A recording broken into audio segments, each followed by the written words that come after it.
Greetings, everyone, and welcome. It is December the 2nd, 2025, 5:05 p.m. Eastern Standard Time, 1:05 a.m. in Moscow, and the 5-hour marathon negotiations have ended between Witkoff and Kushner from the United States and Vladimir Putin, Kirill Dmitriev, and Ushakov from Russia. What's your thoughts on 5 hours of talks? And we have the Took long results for enough. you. It did. Nothing It took good's gonna happen out of 5 hours. That's just my first reaction. Well, we have it for you on both of our channels. So thank you for being here. Thank you for sharing, liking, commenting, and subscribing. We appreciate each and every one of you. Let's just go through it right now, and we're ready to roll here. So Kirill Dmitriev, this is the moment he came out of the 5 hours of negotiations. I can tell you also, this just happened minutes ago. Witkoff is already at the U.S. Embassy calling Trump on a secure line. Kirill comes out, boom, productive. Let me show you one clip and then give your comment. This is from Zarubin inside. This is how they're waiting in the Kremlin to show the story. Here it is. At the time of recording this video, let's check the clock. Oh, it's midnight. Negotiations began 5 hours ago. They've lasted 5 hours. They took place behind these doors. They are now closed, but according to our information, negotiations have concluded. How do we know this? Large number of journalists have been allowed to come into the hallway. This is a clear sign the negotiations are over. As you can understand, there wouldn't be this many reporters here. So that's how they roll it in the Kremlin. Of course, Zarubin has a free pass, but this also shows you we're 30 minutes out getting this information to you if you're watching this as soon as we drop it. 5 hours. I just know that the longer they talk, the worse it's going to get. So let's get to that part of the. Instead of me translating and voicing over Ushakov, his statement was very short.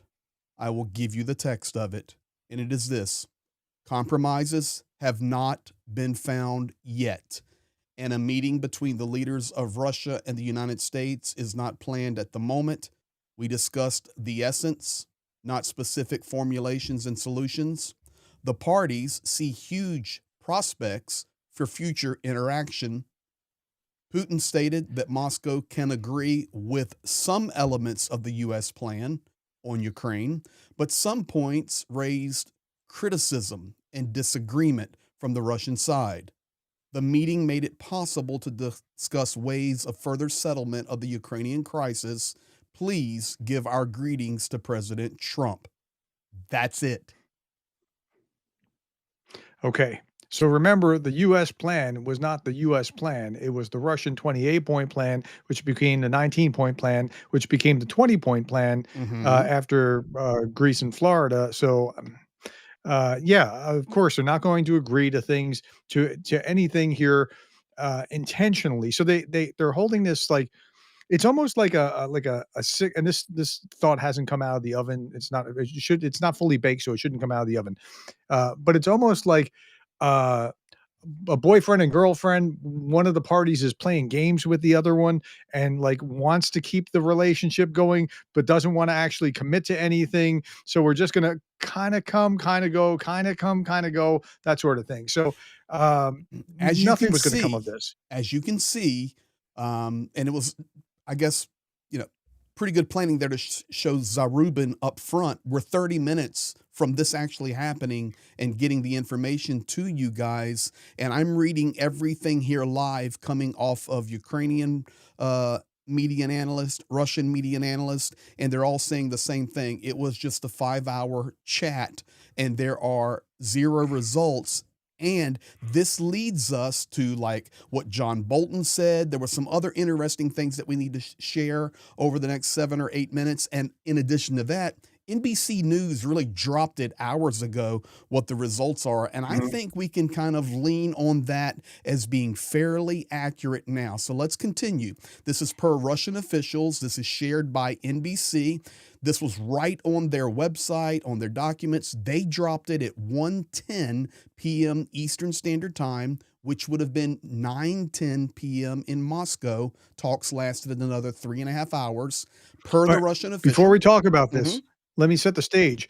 If you Go. were trying to scuttle negotiations and trying to dodge it, just ask yourself what you would demand if you were Russia, and then let's look at this. Okay, so here it is, guys. This is reported from NBC News, and I feel comfortable enough, as I see Professor Gertis does as well, to actually report it. Russia wants Donbass fully. Moscow insists on control over all territory of the region, including those areas that Russia has not occupied. That's number one. Number two, reduction of the Ukrainian armed forces, a demand to sharply reduce the Ukrainian army and to refuse key types of weaponry for the future. Thirdly, recognition of annexations. Russia wants the United States and Europe to officially recognize the occupied regions as Russian. Fourthly, the Kremlin's position effectively blocks any realistic peace agreement. So this is what was reported per NBC News. What are your thoughts on that, Yeah. Prof? Point one, Ukraine can't. Point two, Ukraine won't or shouldn't reduce the size of its army. Point three, the Europeans can't and won't.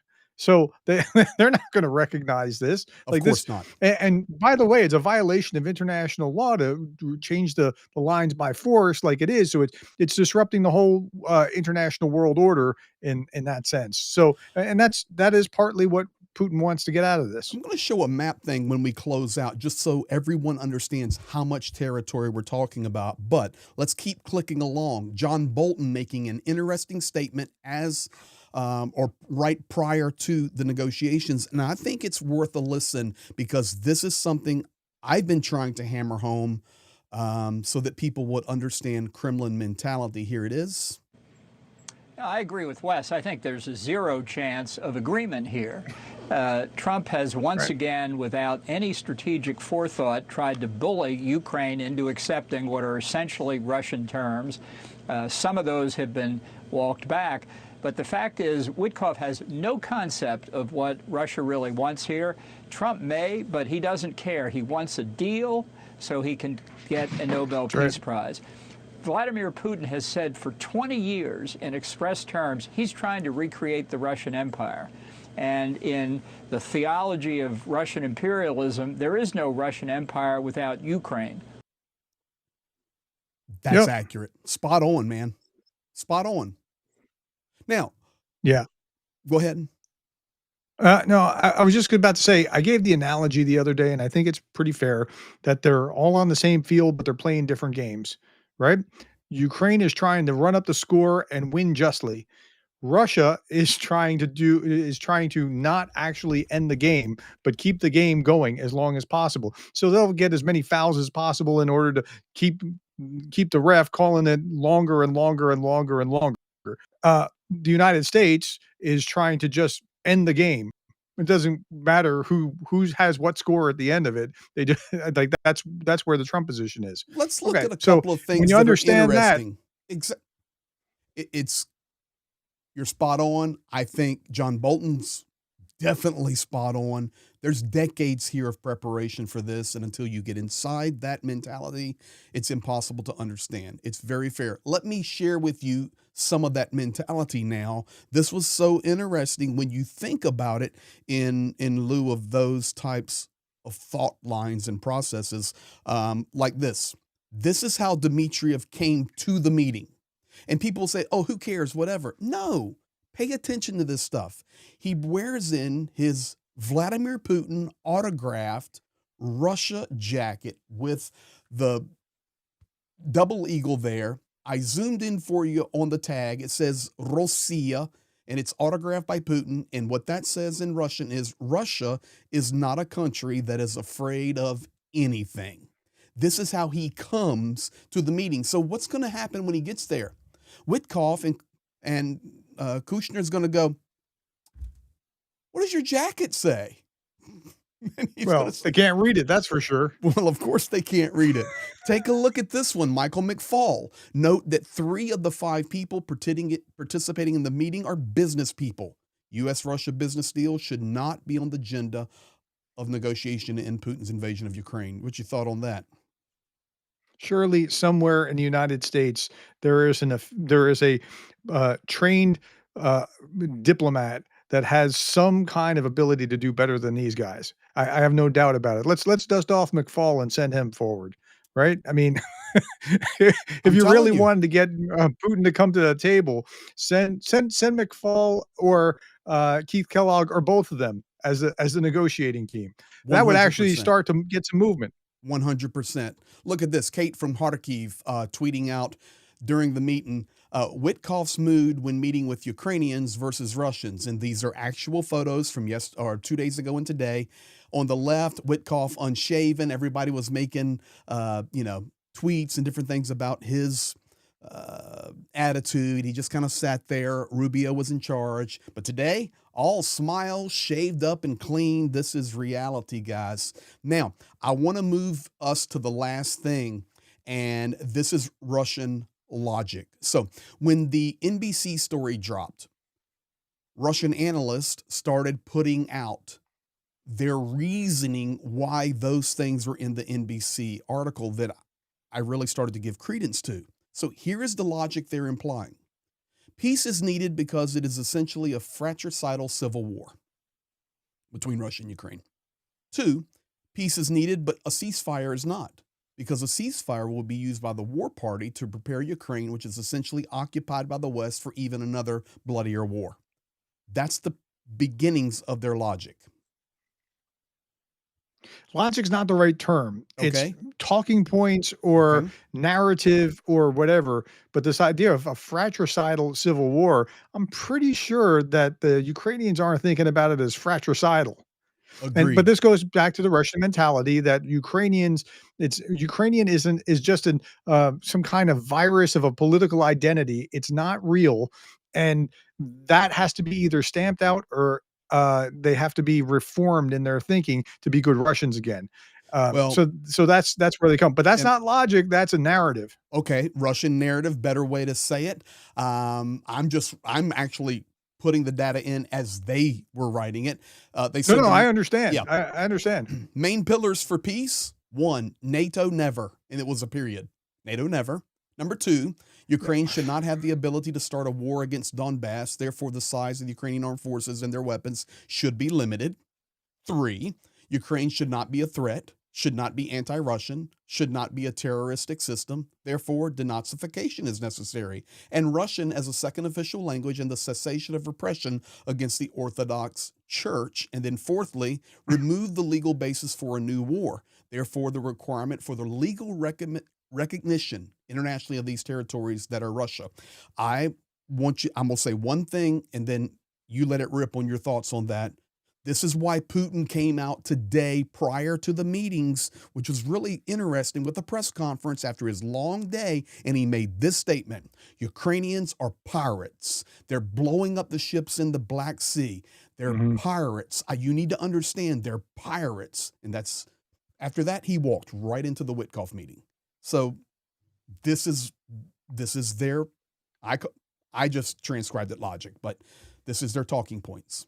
No, the illogic of it, okay, so let's take number 2. Peace is needed, but a ceasefire is not, because ceasefire will be used by the party to prepare, war party to prepare Ukraine. Well, how is it that only Ukraine could use this to rearm or get some kind of advantage? Russia's not gonna get any advantage from this too by being able to take a breather and rearm?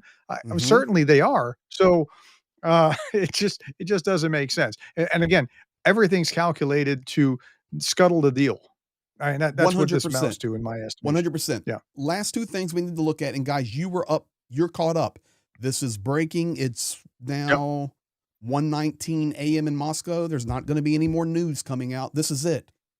You are updated, but I just want you to understand one thing, and then one Zelensky statement. Look at this. This is what Russia is wanting Ukraine to just leave. I got to put my glasses on here, but I'll do my best just to kind of lay it out for you. Just Donetsk Oblast, okay? I'm roughly going to do this for you guys, just so that you understand. Watch where this line is going, okay? And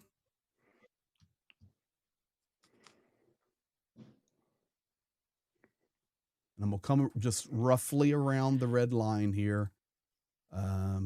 the reason I'm connecting this, I want you to understand the area, not just the names of these cities, but Russia reiterated today, and I'm down in Pokrovsk and Mirnograd now, that they literally want Ukraine to walk away from this. 5,800 square kilometers. Okay, so they took 4,000 or 450 or so square kilometers last month. So just a rough cut of math is going to take over a year to capture that, let alone that these are where the fortress cities are, right? So trying to take that territory is going to be extra hard. And it's just not happening. And the fortifications So, here are powerful. So yeah.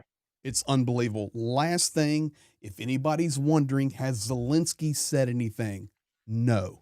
He went to Ireland. There was some rumors that he may meet with Witkoff on the way back. I'm not sure that's going to become a reality now. I do not know the answer. Theoretically, Witkoff's supposed to be going to see Zelensky next. That is theoretically. correct. Theoretically. Yeah. But we shall see what comes of that. No facts to report on that. But yes, this is what Zelensky said right at the beginning of the meetings. He says there will be no simple solutions regarding the end of the war. We understand what is happening. We understand who we are dealing with. The issue is not the complexity of making decisions. I am capable of making decisions. What is important is that everything is fair and open, that there is no backroom game behind Ukraine's back, that nothing is decided about us, about our future, without Ukraine. And yes, the most sensitive and complex issues relate to territories and frozen assets. So this is where we're at.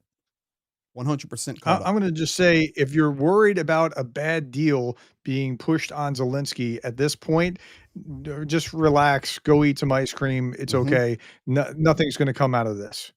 At least not at this stage. No, nothing's, in my estimation, nothing will come out. The Russians do not want it. No, so absolutely not. And in fact, I mean, that's it, guys. In fact, Ushakov, I've got his video quote here. I don't have time to translate it. We're recording now, but he says, the same issue that is important to Ukraine is equally important to us, and it is the issue of territory. And there is no compromise that was found today. So that's where we're at.